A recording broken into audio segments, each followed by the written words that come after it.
And we got the boys back from WrestleMania. Yeah, thank God. I don't know how we made it through a day.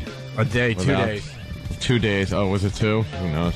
You didn't even notice. That's Salmon, wonderful, Anthony. E-Rock. That's wonderful. The hell knows where they are, what they do.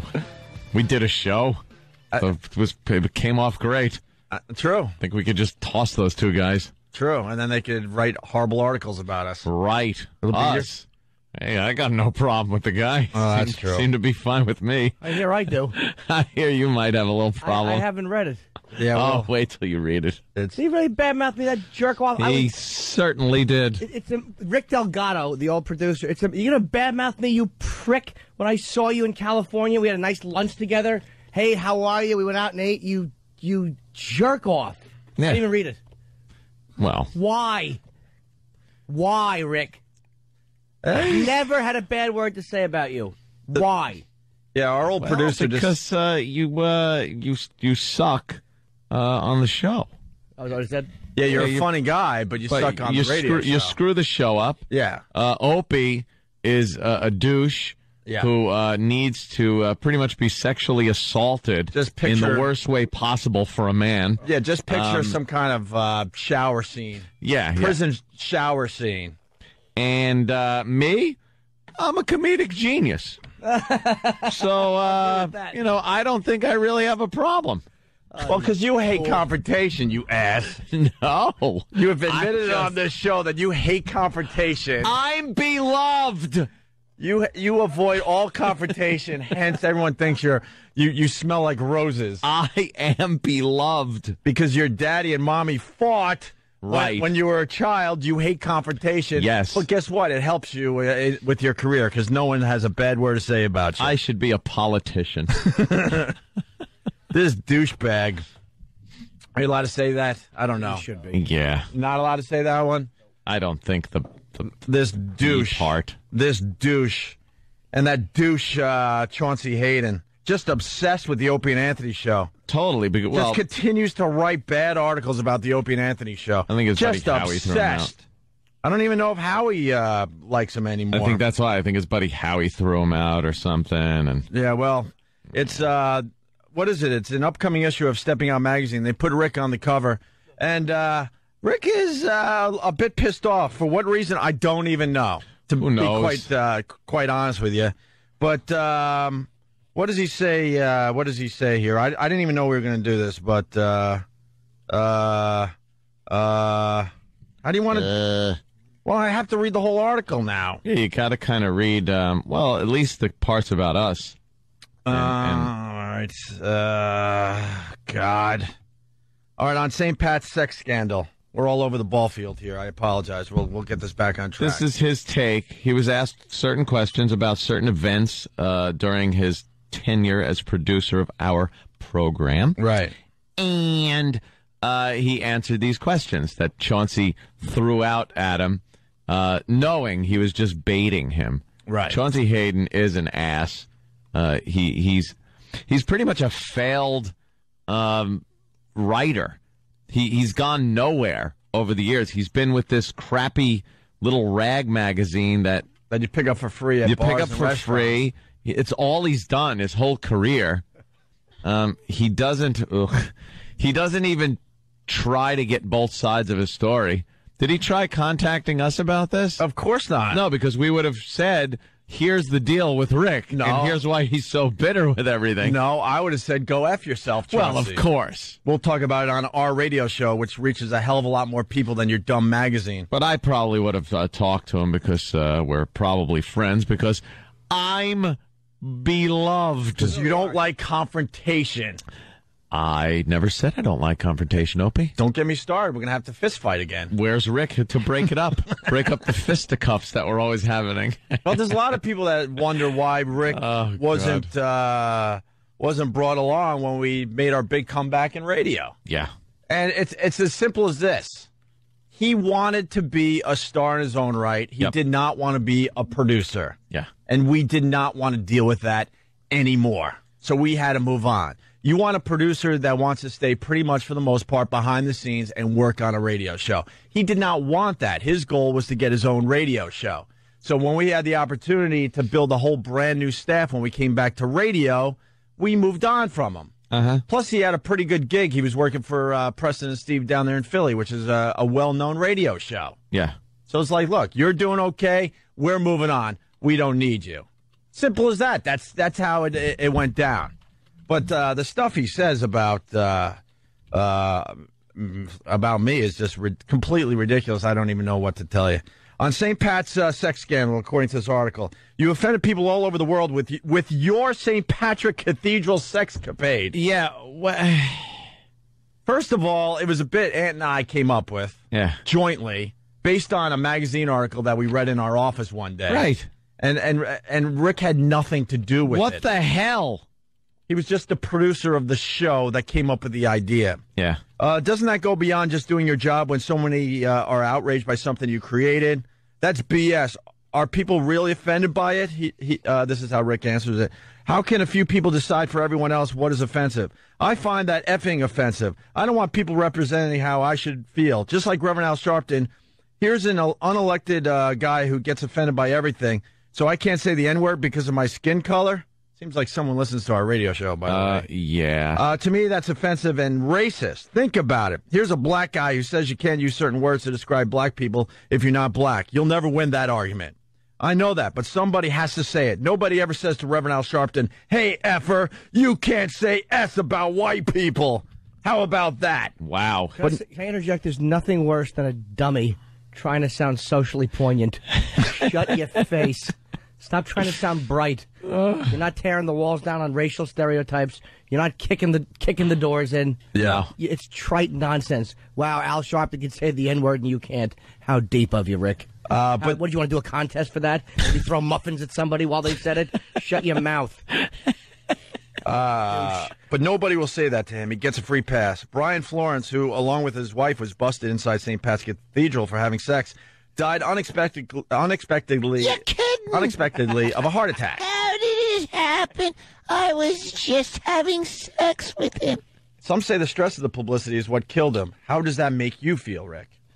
Well, he was due to go to court right before he died. It was almost like God saying, you know what? I'll take care of this one.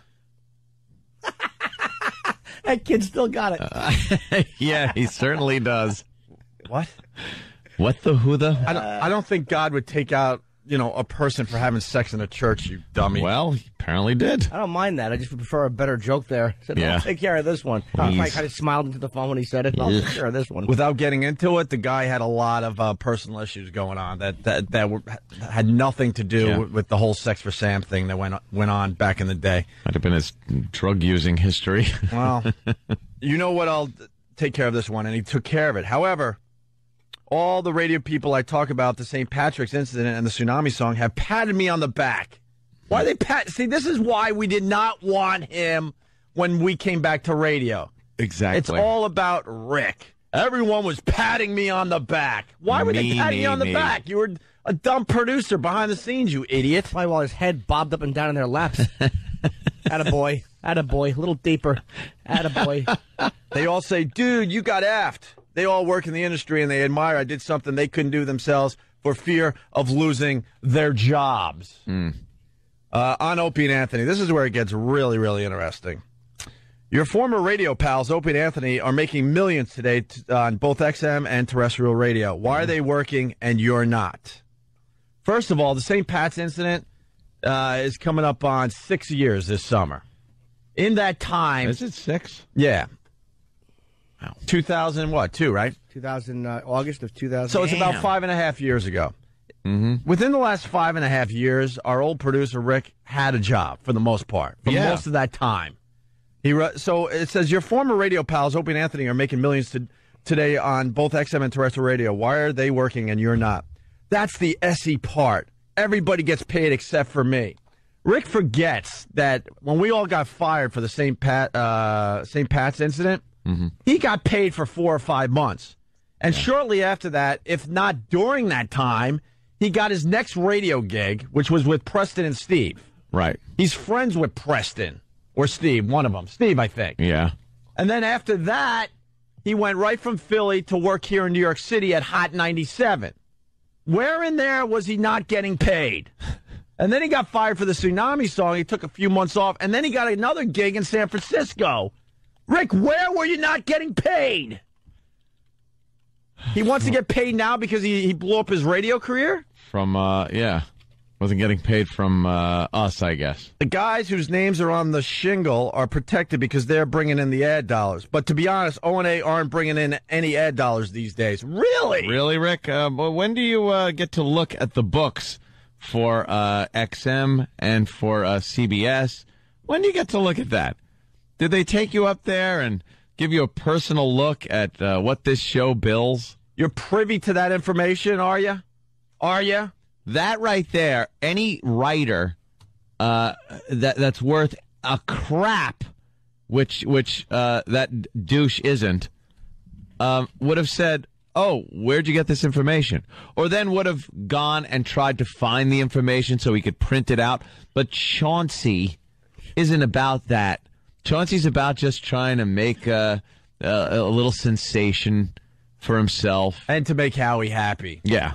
His whole gig in life is to try to make Howie happy. Right. So where'd you get that info from, Rick?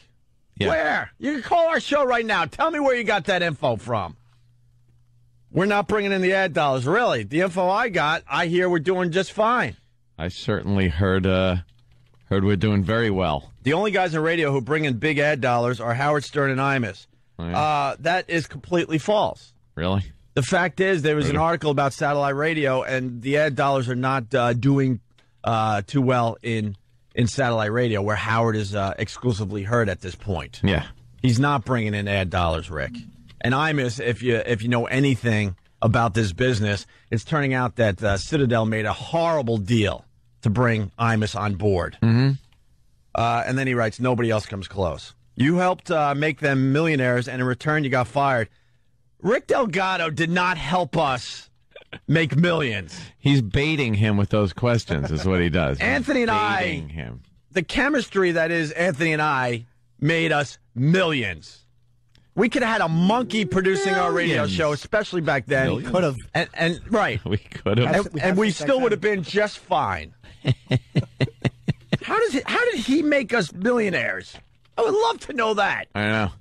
This dope forgets that, first of all, I brought him on board in radio. He didn't have a radio gig. I helped him get his first radio gig at BAB.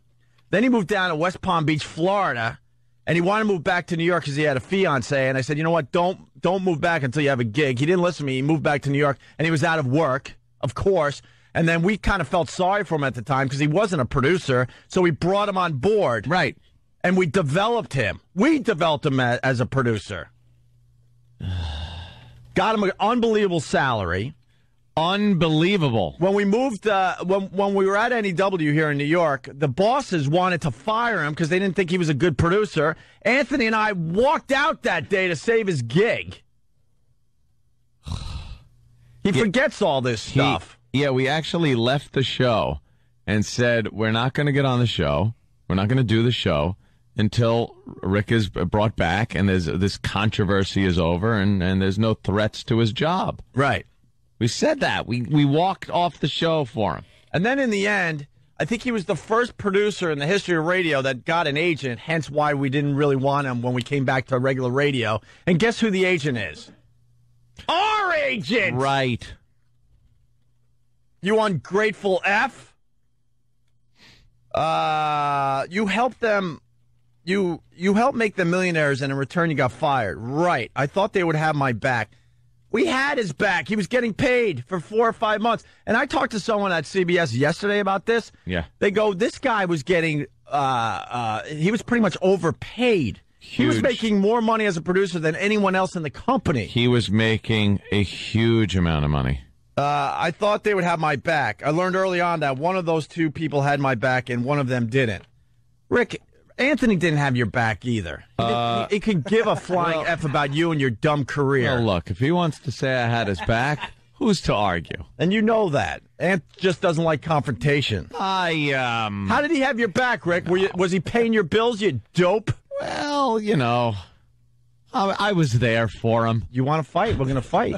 Let's go. Fisticuffs. I know you've been working out in the gym, but I'm ready too, bro. I've been doing a lot of core training lately. You're done, man.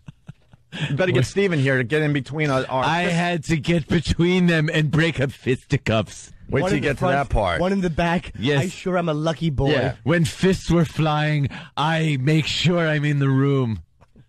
So one of us, so you had his back and I didn't. I don't know what I was supposed to do. We all got fired. We were all getting paid. And then he moved on to Philly and got another gig based on our radio show. Yeah, I pretty much had my back. That was pretty much who I was. I was taking care of numero uno. Who didn't have your back? And this is where it gets interesting. Long pause. Make sure you get dramatic. And then he says, who do you think? Opie. Who do you think? Who do you think? Opie. Really? The guy that brought you to radio. Okay. Yeah. I didn't have your back. You would think those guys are friends, but they're not. Aha. And then Chauncey writes, asks, what do you mean? Whatever do you mean by that, Rick? And this is the best part of the article, which actually made me laugh. Let's just say I got in between them more than a couple of times. Mm-hmm. I'm talking about fists being thrown. All this off the air. Now, I will go on record as saying me and Oak did have a few tiffs before the program, but we were professionals, so we got on the air and did the show. They never even came close to fists being thrown in in our office, in the hall, on the way, in the studio. It just never happened. Yeah, and Rick never had to intervene in any of those discussions that we were having. We've been doing this show for 13 years, something like that, maybe 14 coming up this summer.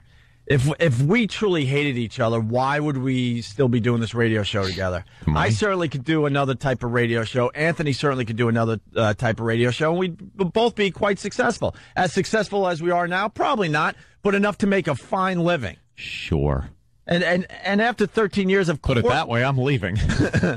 After 13 years, of course, we've had our problems, just like any other relationship. But to say that we've actually fought... That Rick had to break up like fights that were coming to fists. There was never any throwing of fists. Oh, all this off the air, Anthony. Yeah, of course. What do they fight about? Just catty BS. It was usually about someone's girlfriend coming in, or it was over someone playing a video game instead of prepping for the show. Who was that? You know, Opie was constantly playing video games. Yeah, man. When he should have been prepping for the show. It's nonsense. Neither one of you preps for the show. Of course. Of course. Sorry, I didn't mean to ruin the show, Rick. And that, you're ruining the show. And that, we were doing afternoons. Yeah. So we would come in a hell of a lot earlier than we do now. Like now, we come in about an hour before the show and go through all the newspapers and websites and get everything together and do whatever prep we do for the show. Back then, we'd get in at about noon for a 3 o'clock show. And know why? Because we hated our freaking personal lives. Of course. You know, the one I had with your sister! A little conflict of interest there. Thank God the Delgados are out of my effing life. Well, not exactly out. Still writing stuff about you. Oh, really? So I would get on the computer and play video games. It wasn't a problem. That was part of, like, the hanging out with everybody in the office thing. When you got 3 hours before the show, you're not going to start prepping 3 hours before the show. So I'd get on there, drink a few beers with the lunatic alcoholic Ben, and play video games.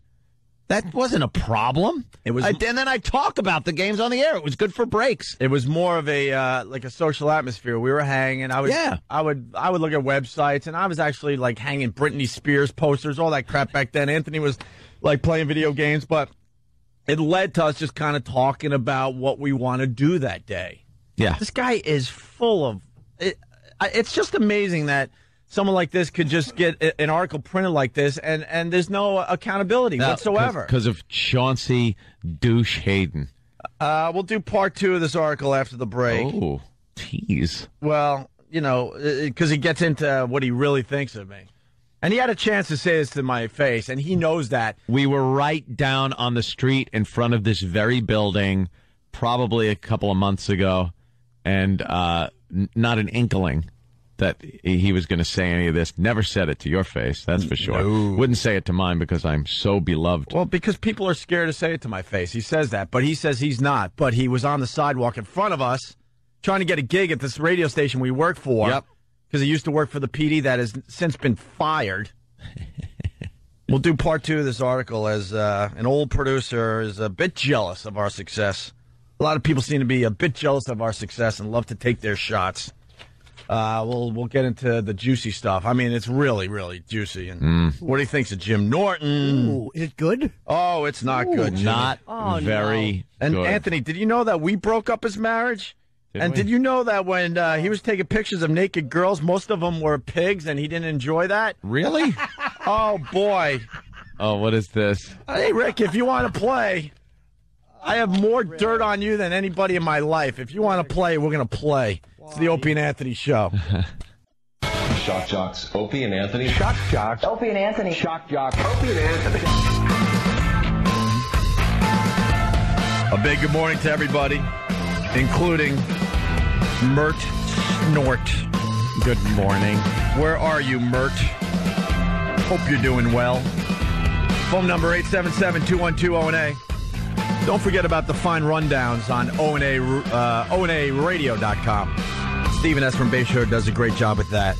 Steve rules. And if we don't plug it every other day, he starts yelling at me through the instant feedback stuff. Does he? Oh, my God. What about ONARadio.com? What about the rundowns? People are telling me that they read them. People are saying. Where's the rest of the article? Hey, it is April Fool's, and a lot of people are a little nervous that we're on the air for the first time in 10 years for April Fool's. That amazes me.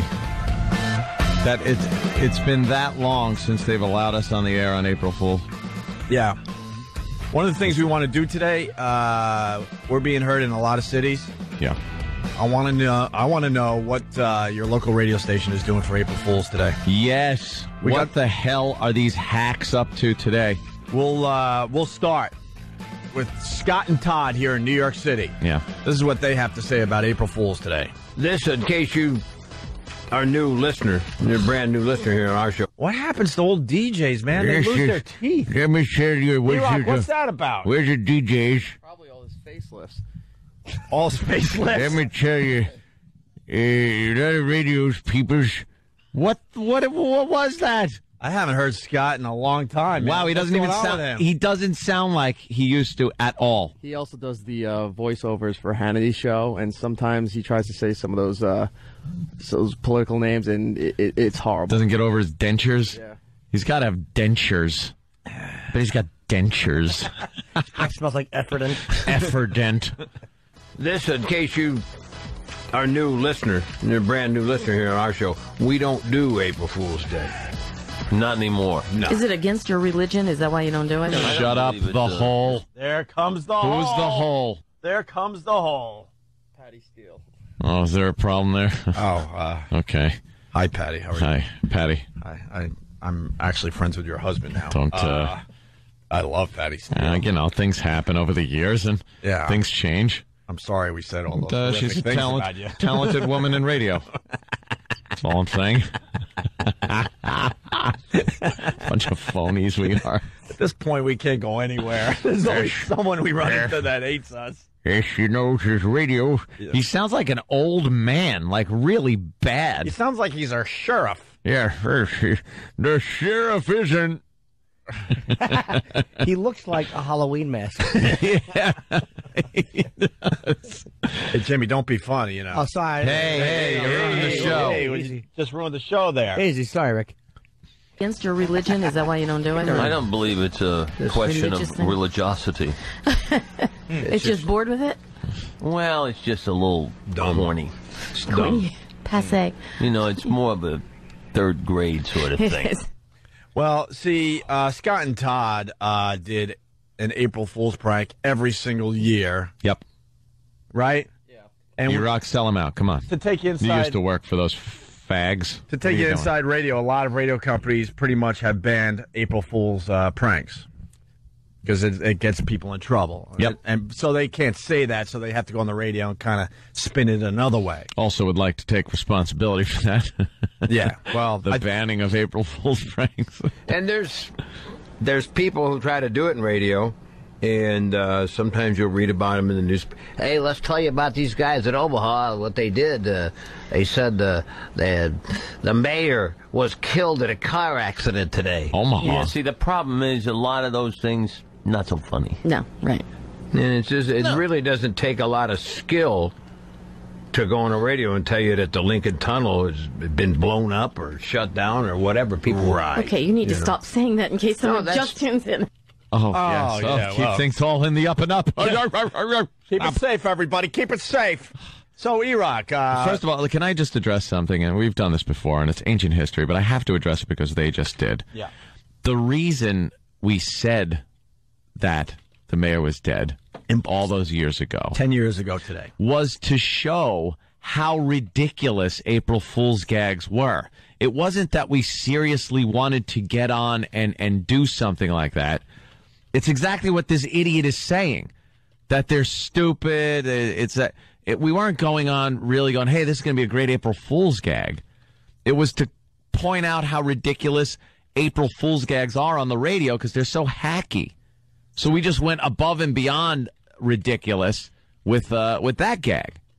But everybody thinks we actually were doing an April Fool's gag, Right. For the sake of doing one. Yeah, that was our whole agenda that day. Yeah. And Scott and Todd, they've done a million hacky April Fool's Day pranks, including Talking without my teeth in. right. That's what I'm doing this year. Maybe that's their April Fool's prank. Yeah. Hey, dude, take out your teeth today and just talk. Do the whole show without my choppers in. Here's how you guys make my dentures. Welcome. I'm going to leave it here in a glass of water by the console. You old doddering fool. You should be working in a ghost town out west. Hey, partner. Ladies and gentlemen, keep your hands and feet in the car at all times and get ready for the wildest ride this side of the Pecos. It's the lightning train. Big thunder lightning. Yuck. Ah, what a tool. His face looks like it was sculpted out of rock. Doesn't it? Awful looking man. It's worse than the Lionel Richie big clay head from the Hello video. Yeah. Yeah. All right. Well, here we go. Back to the article that Rick Delgado, our old producer, decided to be a part of. You have the cover picture? I have to see the photo on the cover. Yeah, he's It's a Rick nude. pretty much Rick nude with a nun. A nun. Because he's still trying to capitalize on our Sex for Sam thing. Of course. That's hilarious. He's edgy, this kid. He's cutting edge, too, like right there, right with the times. Yeah, he's with a nun, and they're simulating sex. Yeah, that's on the cover. That's Oh, terrific. please, can I see that? Oh, please, where's a picture? Show James. This dope doesn't understand that this one article will destroy his radio career. Will destroy his radio career. What was left of What it? was left of it. Most That's people how burn stupid- bridges after they cross them. That's how stupid this guy is. He just flames those bridges that lay right in front of him. All right, so moving on with the article that he wrote about us with Chauncey Hayden. Stupid Chauncey Hayden. Remember when Chauncey Hayden interviewed us when we didn't know any better? Oh, God, he was kissing our ass. He was bashing Howard. It was, you guys are the next generation. You guys rule. Nothing but praise and compliments. And then, he turns around. He's one of the most phony, backstabbing asses in the city. He's known to just be like a douche. Mm-hmm. Nobody really likes or respects this guy at all. He just stabs people in the back constantly. So we were in the middle of this before the break. What do they fight about? Because, see, Rick says that Ant and I hate each other. There's a deep hatred. A deep hatred. Yeah. And, we did. What do they fight about? Just catty BS. It was usually about someone's girlfriend coming in, or it was over someone playing a video game instead of prepping for the show. And then he continues, Opie just kept effing with the show when it was working fine. Really? Huh? How was I effing with the show? Why don't you explain that? What happened? When we left regular radio, we were number one across the board in all male demos. We were syndicated across America. You know, so maybe I was onto something by continually effing with the show, you idiot! Yeah. Now there are all these new people on the show that aren't needed. It worked fine when it was just the Opie and Anthony show. What do you think of Opie? Oh, boy. Now, remember, here is a guy that was a bar DJ when I met him. I got him his first gig at BAB out there on Long Island. Yeah. I helped him get his gig in West Palm Beach, Florida. When he got fired and had nowhere to go, Anthony and I hired him, even though he didn't really know how to produce a radio show yet. Right. And then we helped him become a really good producer because a lot of people know that that's kind of my forte. I know how to produce. Mm-hmm. But I also want to, I'll admit it, I'd rather be on the air than produce. Hence the Opie and Anthony show and hiring producers. Yeah. So we developed him as a producer. NEW did not like the job Rick was doing. They wanted to fire Rick. Anthony and I walked out of NEW one day. For the old listeners, that was one of those days where you tuned in the dial and went, well, they didn't say they were taking a day off today because all hell was breaking loose and we were sticking up for our guy. Right. We also got him an amazing salary, which was admitted to me yesterday when I was talking to CBS, that he was way overpaid for what he was doing. Yeah. Okay? Then, when it was obvious that he wanted to be a star himself and he didn't really want to produce a radio show, we helped him get an agent. That would be our agent. Super Agent Bob Eatman. Right. What do you think of Opie? Look. How could this be good, by the way, after that? Right. I know. It's like, just stop, stupid Chauncey. But it's just amazing. You know, suck it up. And then he talks about in this article how he got effed. He didn't get paid. He did get paid. He didn't miss a paycheck for the most part in the last 5.5 years. Mm-hmm. What do you think of Opie? Look, Opie's a douche, and no one likes him. But nobody will tell that to his face because he is in a position of power over them, except for Ant. He hates anyone with talent and despises listeners. I despise the listeners. Really? Despised. Really, Rick? Why don't you explain some of this stuff? And as far as no one is brave enough to say it to my face, like Anthony brought up before the break, we walked out of this radio station, I think it was late summer, early fall, and there's Rick on the sidewalk. Yep. Me, Anthony, Rick staring at both of us. He didn't say a peep. He didn't say a word. No. He goes, yeah, hey, what's up, guys? Long time no see. It was cordial. It was friendly. He goes, I'm going upstairs. I'm trying to get a gig at the station because, my old boss is now the PD. I'm like, well, good luck to you. It was simple as that. Simple as that. He had the chance to say it to my face. And nothing. And did nothing about it. And then this is wonderful after everything I've done for his career. I just hope he gets, can I say this? Well, you could say it in a certain way. I just hope he gets... what happens to you in prison? Yeah, in a shower. Okay. Yeah. Yeah, forcefully, Jimmy. He wants you to be pretty much raped. Yeah. Yeah. And then raped so bad that I will blank... can I say blank? Wait. What? I don't know. See, voting things. Well, it doesn't really make sense either. It's like he wants you to, when you have to use the bathroom, he wants nothing but water. Right.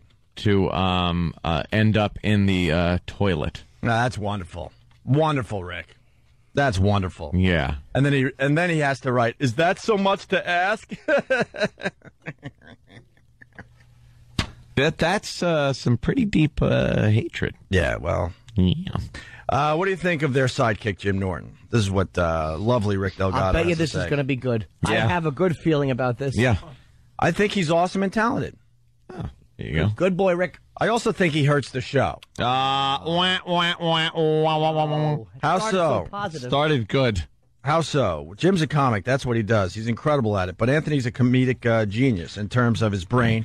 and how he incorporates his impressions into the show. This is the part of the interview that I think Rick finally hits the nail on the head and is accurate. Yeah. And I think Chauncey's reporting here pretty accurate. You want to fight?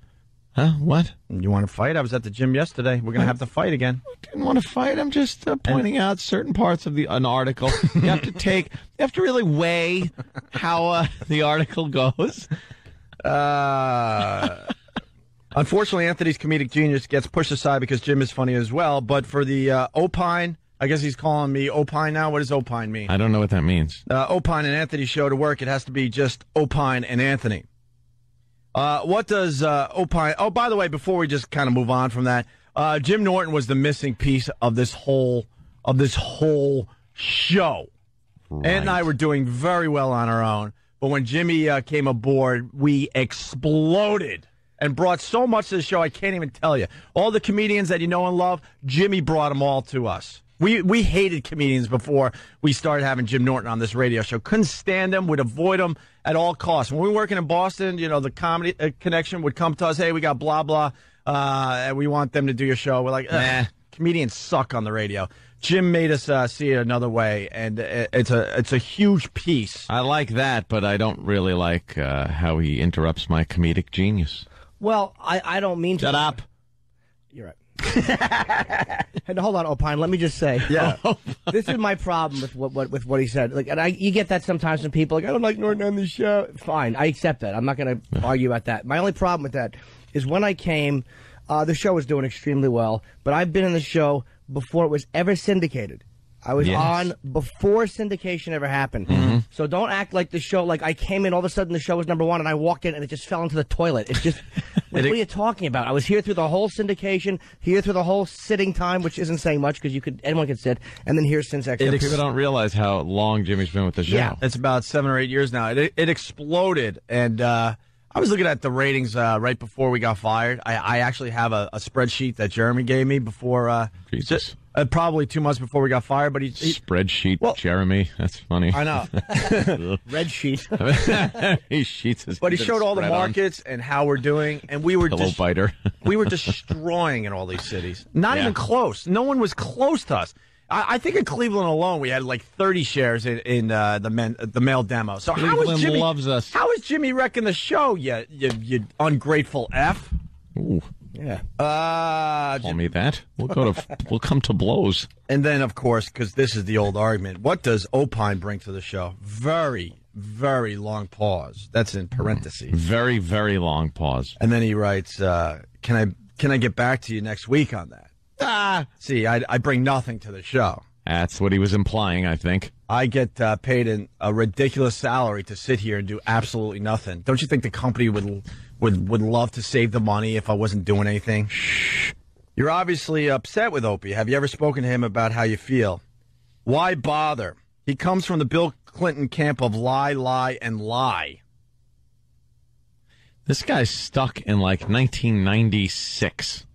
Yeah, man. Oh, Opine equals jackass, I guess? Oh, wonderful. What? I guess that's what someone's saying. Really? That's hilarious. Lie, lie, lie. Why don't you explain what I lied about, Rick? However, Anthony and I have talked. But to be honest, I'm glad I'm not producing the show anymore. Every day. I ran my course. The show helped destroy my marriage. Really?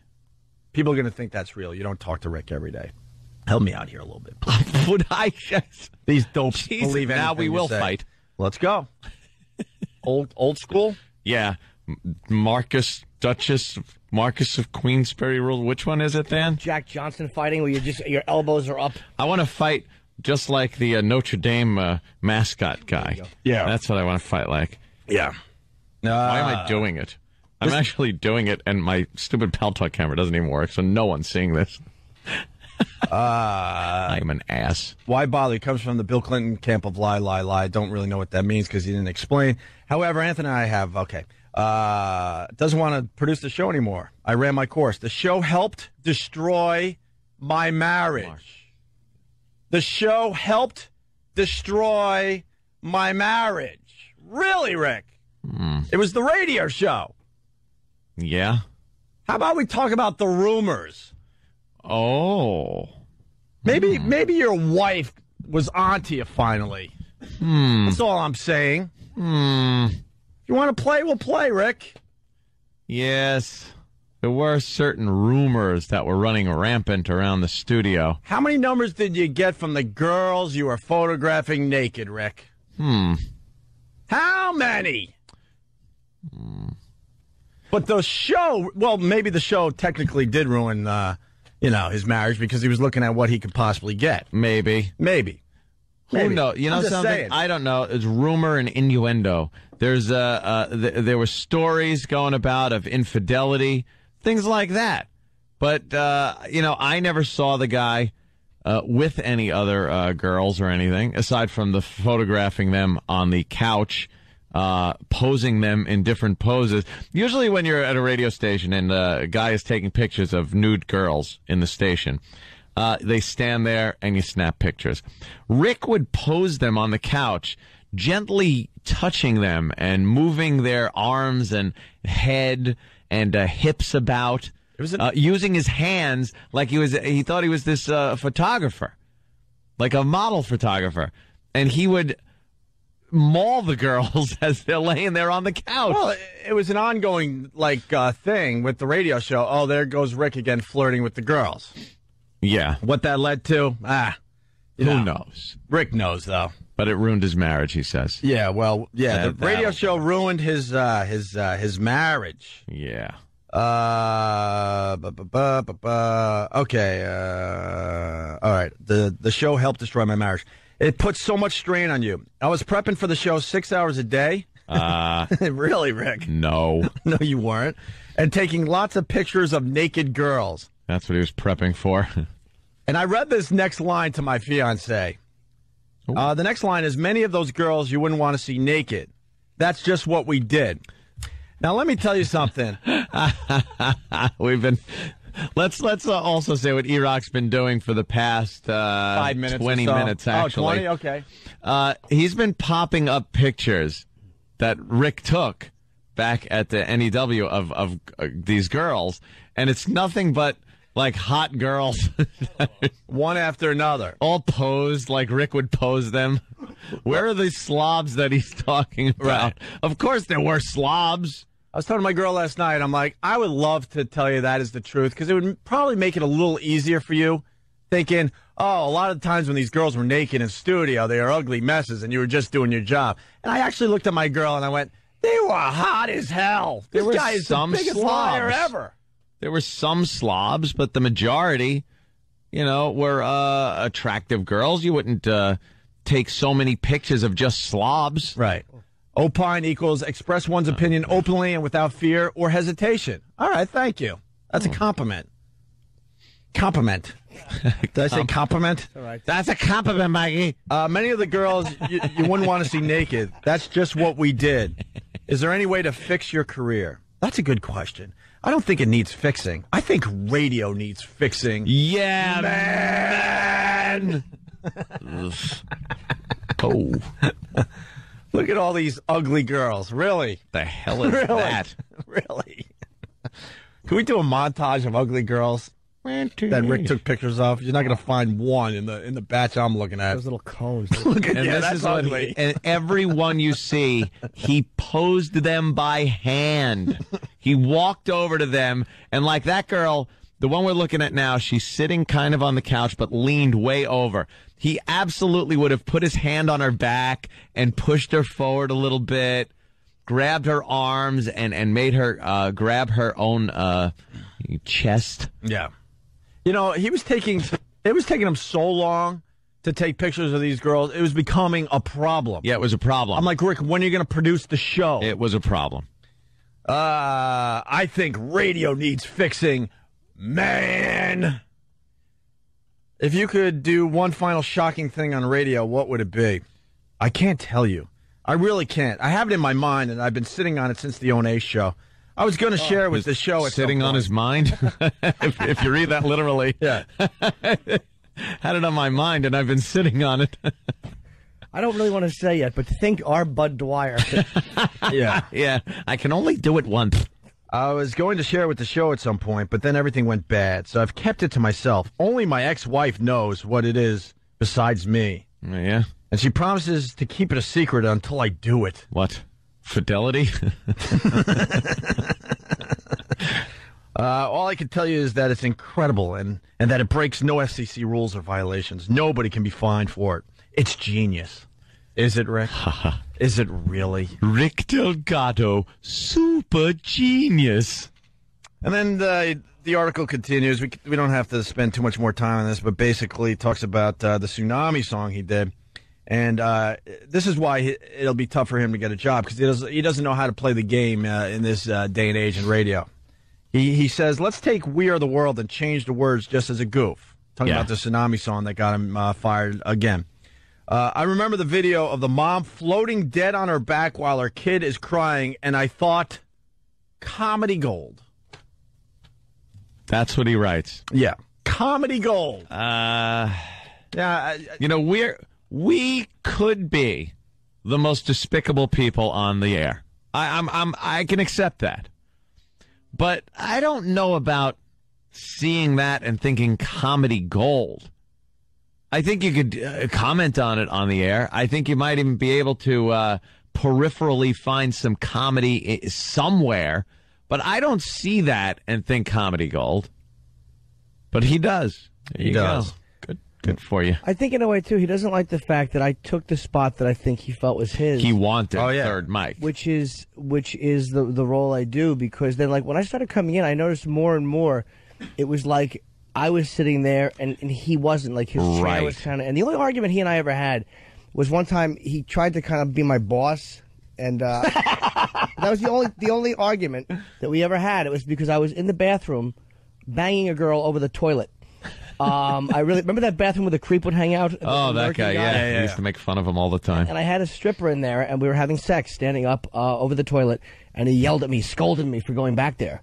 And I went back on the next break and, finished. Yeah. And I'm a nice guy. And, there you go. Well, that was the only time we ever had an argument. Well, it comes down to this. A lot of jealousy, obviously. The guy has burned a lot of bridges with this article. I know the company we work for will not hire him anytime soon. No. A lot of people, they finally get the answer to this question. Why didn't Rick produce the show when you guys came back to radio? Yes, a lot of people were asking that. And, he was a good producer, not a great producer. But the problem with Rick was he wanted to have his own radio show, and we couldn't be bothered with that anymore. And he went on to do his own radio show, and it failed miserably, okay? But that's what he wanted from his career.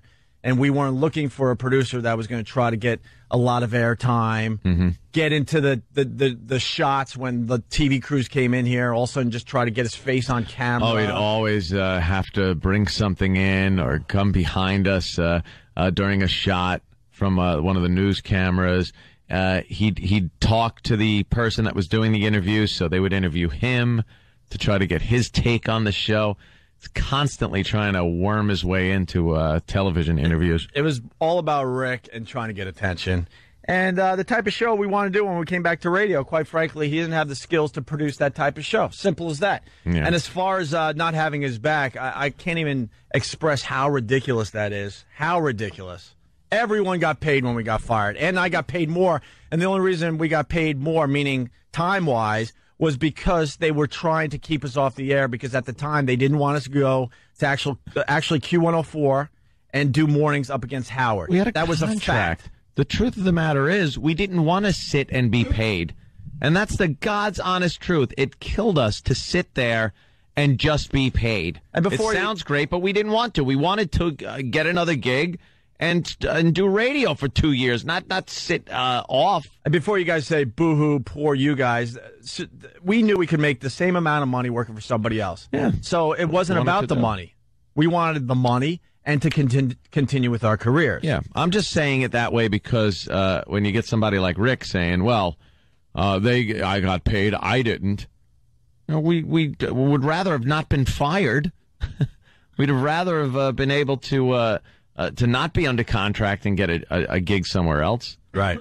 We were under contract. We had to sit there and get paid. Boo-hoo. And what were we supposed to do? Start giving him money? He had a gig. He had a really good gig. But he F's up his career every step of the way because he wants to be a star himself. Over the top, Rick. You know, I hate Preston and Steve, and I hate Rick for a basic reason that he went down there and gave Preston and Steve a lot of our bits. It's a known fact at this point. Yeah. But he had a good gig down there with a show that is killing in Philly. And he walked away from it because he's stupid. Mm-hmm. We have nothing to do with that. And then he had a really nice gig here in New York City. He wrecked that, too. So we're supposed to pick him up every time he falls on his ass and pay him and support him or something? For what? Jesus. Get a hold of yourself. But by the way, how's the painting company, Rick? Oh, what's that about? Yeah. Oh, did he... I know somebody that was a reference, and... Well, this guy got a phone call from a painting company. That's how well Rick is doing with his career. Ooh. No. Oh, and by the way, you didn't get a good reference. Oh, no. Ooh. That'll hurt. And, yeah, bit of a conflict, too, when, you know, you got a brother... and a sister. The sister's going out with the guy, and then they break up, and then the brother, of course, has a little bit of an attitude. And, Well, you know, I always kind of separated the two things, but I guess you're right. But yeah, you know, I possible. I walked to the elevators one night at NEW with Anthony. This was unfortunately a good 2 years before I ended my relationship with Rick's sister. And I actually said to Anthony, I know he'll back me up. We're getting on the elevator, and I said to him, I cannot wait to get the Delgados out of my life. Yeah. And I'm proud to say I sit here, still doing great with my career, and I got the Delgados out of my life. Except for an occasional article that comes out. These are just bad people. Simple as that. Simple as that. And stupid people, too, because this isn't going to help him in his radio career. It's not going to help at all. He's just one guy. All right, we're going to get into our radio show for today. Ooh. Looking for what your city's doing for April Fools. I'm sure the pranks are just flying by now. Oh, hysterical. This got April some hilarious Fool's pranks. And then I'm sure we got an exclusive from E-Rock and Sam because they were down at WrestleMania when all hell broke loose, right? I guess they were saving this for when they came back because there was not a peep of it on the phone the other day when they called from the event of this fireworks problem that they had at WrestleMania. It's all over the news. We had live people there on the scene, but like I said, I guess they were saving it for today. Right. What's that? When I was starting out on radio at NEW, there was nothing worse than being sent out on street teams events with Rick. All the promotions, people knew it. He would act like he was the biggest star radio has ever seen and treated everyone like S. This is too funny because I was just thinking about how much he loved taking pics of the girls that would come into the station. The girls would always be so creeped out by how into it he was. Mrs. Delgado. That's another eyewitness Wrote that. checking in. Oh, okay. Another eyewitness checking in. Interesting. Comes down to that.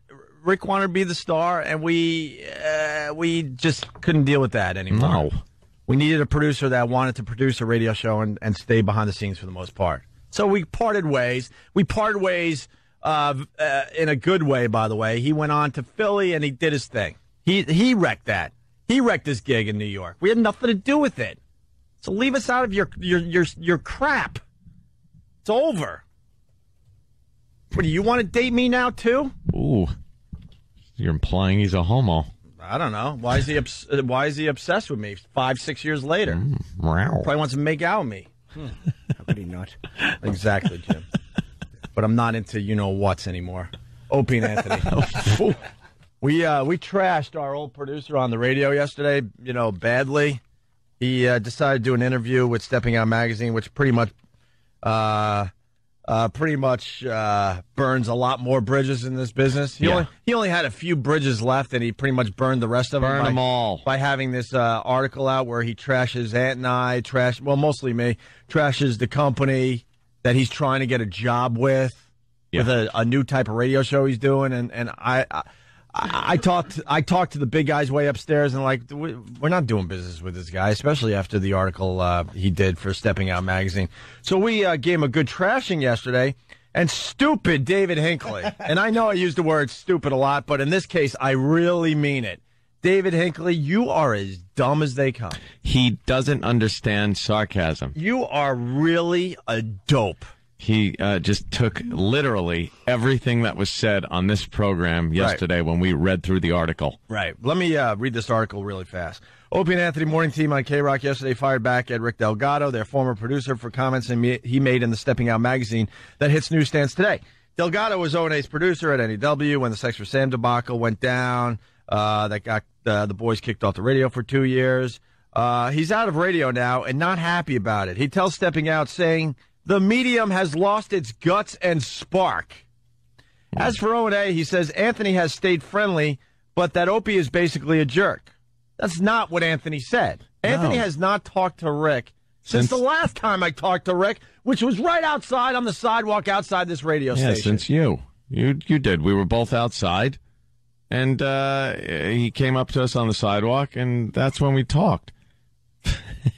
And once again, I'll say it, and that's why Rick is a complete phony. He had the opportunity to say whatever he wanted to my face, and chose not to. Chose to just be friendly and cordial.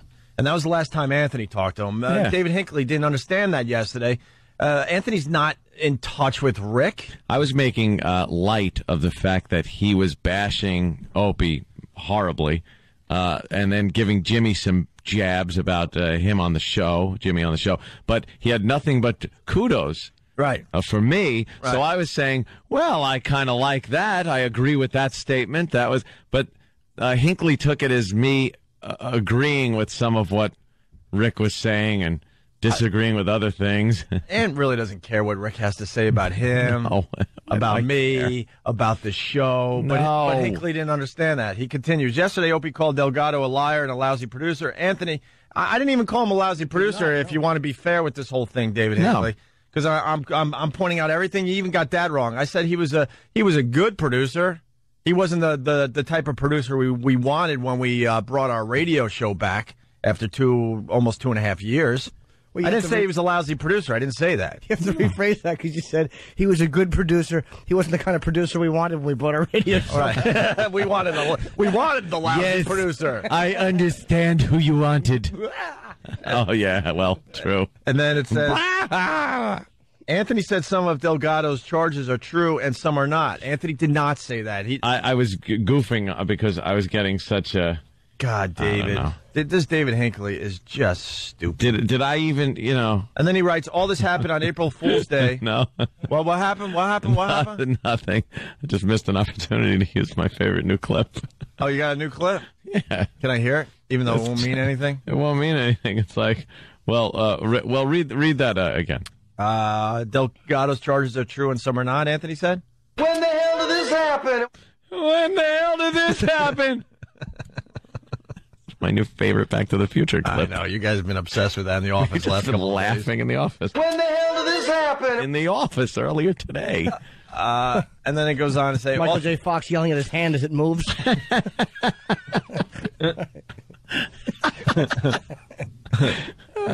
All this happened on April Fool's Day, of course, when O&A have a history of occasionally putting people on. What does that mean, David? I think he thought it was some kind of a gag. But it's not a gag. We're responding to an actual interview that is coming out. You think we all got together and came up with that wacky bit? Elsewhere yesterday, Tom Taylor's RadioInfo.com said CBS may be leaning toward re-upping O&A, whose deal expires this month. When the hell did this happen? Really? That's an interesting tidbit in the paper today. Yeah. That's not going to make the manatees too happy in Boston because they think they know everything. Dopes in the inside track. So David Hinckley completely getting it wrong. I just give up. I mean, people, why even try to sound intelligent and get your thoughts together if people don't understand what you're saying? Yeah, I would think he's a radio guy. If he's not understanding, he would understand that bit of sarcasm. But All right. They're not just What does that mean? sweeping up. Corner boys should get Corner kidnapped? boys and hoppers. I watched The Wire. All these white girls that go missing, what if I just say they sell drugs? She was selling drugs at Walmart on that video thing when the guy kidnapped her. She was a drug dealer. They knew, meth. Patrice, they knew that there was a re-up going on, and they had to take the guy out. Absolutely. I've seen Oh, guys. it looks like a little girl going to school with a book pack, but the re-up is in the book bag. The Wire's taught me a lot about the hood. Y'all make me. It just making it harder and harder. Yeah. Yeah, watch The Wire. To like white Very people. accurate It's show. just I'm trying. This is The Wire makes dividing. The Wire makes it very hard for me to like black people. Whoa, Jesus. Why? It makes me love them more, actually. Why? It's a joke. I love The Wire. I love the black characters in The Wire. I was about to say Rick was right about you. Oh.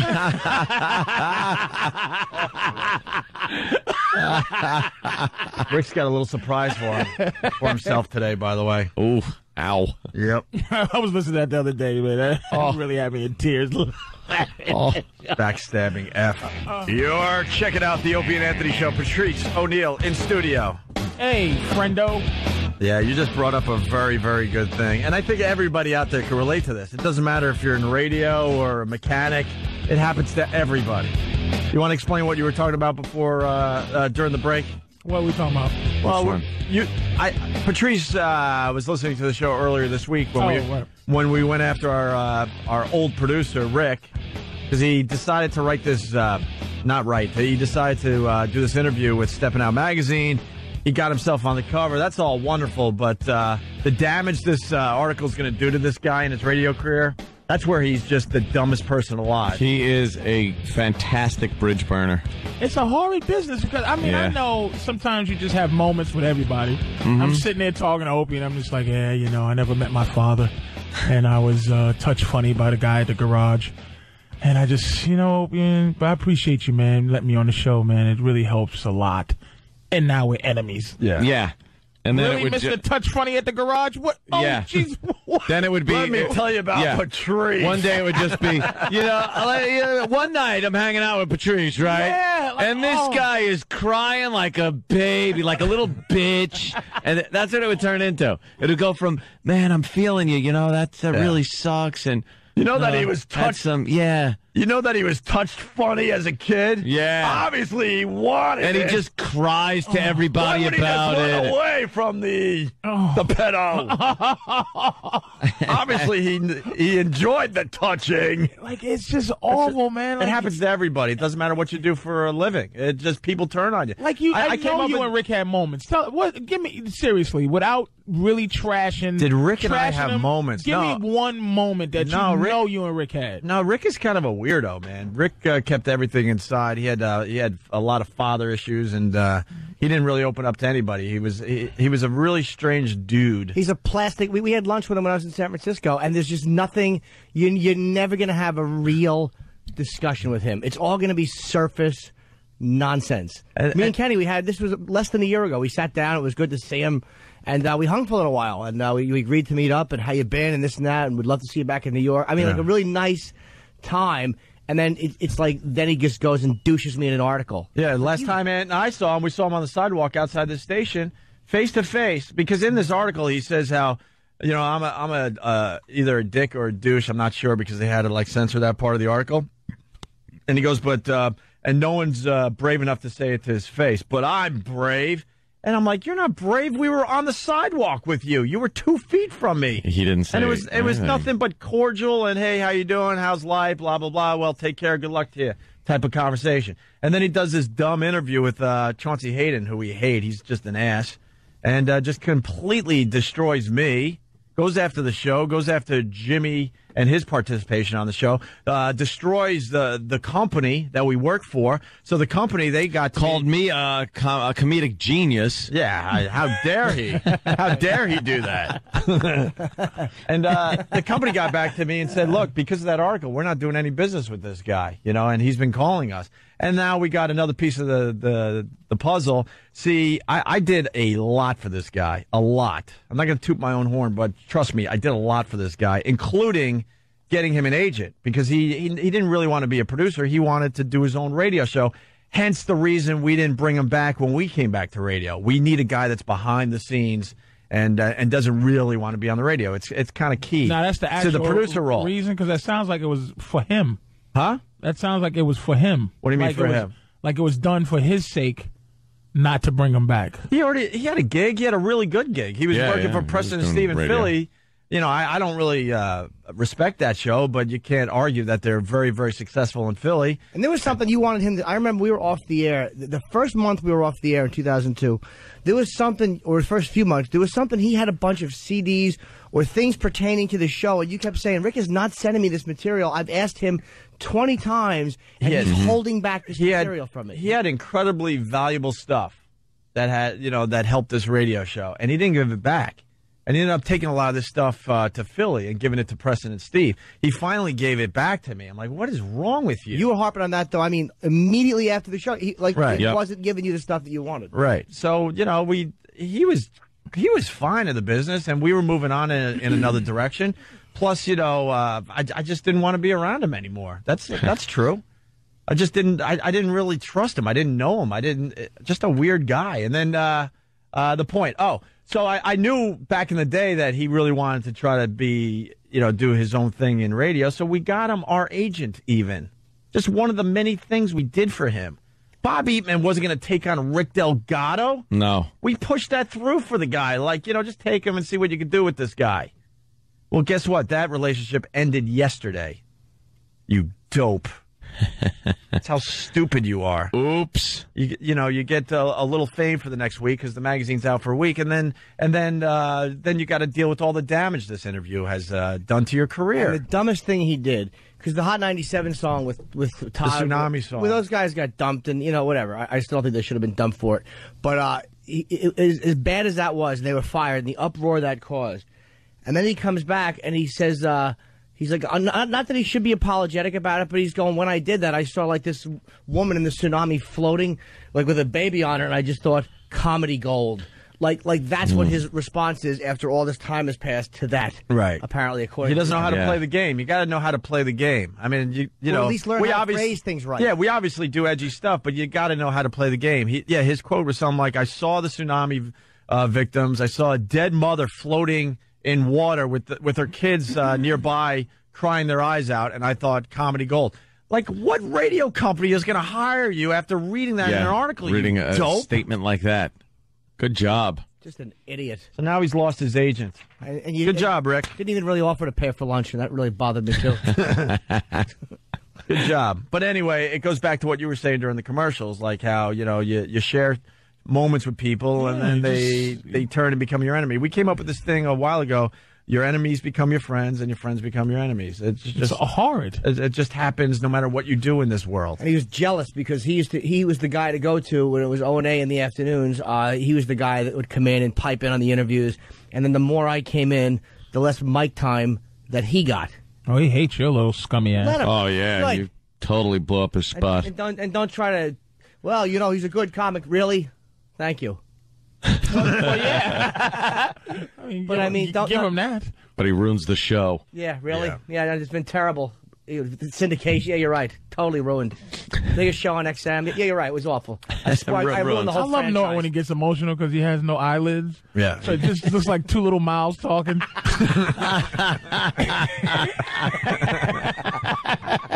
His little weird cartoon face. He just gets upset. To do what he did. Fury. And to burn the bridges he did by doing this article, it just proves he's just bad people. He's just a snake. He's just bad people. That's a weird thing to do, man. Simple as that. It's stupid. It's a guy with no judgment whatsoever. A dummy. A dummy. But it makes you not want to... It makes you not want to share with anybody because they can turn around and be your enemy someday and trashing you, on another radio show or at another job. I don't know. But I'm going to tell you something. What I learned in the last couple of months, I haven't been here in a while, and what I've learned is that I can be a politician now. Like having secrets doesn't matter anymore. Right. You just come out and you just say it. I do coke. Here's what I did. I sleep with whores. You just come out and say it, and then you go and you run for office. That blind idiot still had his hand on the Bible. Like it's the weirdest thing, and And that guy, and this is not changing the subject, it's just saying just like before, all little secret things, you just go, I don't want nobody to find out. Right. You just say it. And this guy's so arrogant, he don't even put on the make you feel more comfortable blind guy glasses. No. And he just walks around with one eye going one way. Yeah, but he just comes out and he just says what he says. And I'm just saying that used to be bad because, like, say even with your book and all the stuff that the Brazil stuff, Norton's book. Norton's book. Yeah, he was very honest in there. Yeah. Very honest. 20 years ago, it's like you go, Norton, why would you do that? When you just that's going to wreck your career.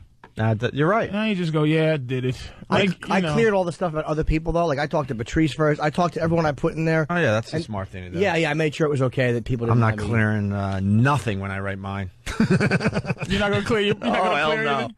What's the matter with you? I'm just kidding, man. Just clear it, please. Could you just make sure you clear I have become a nicer person. A little nicer. Really? In what area? Where's that?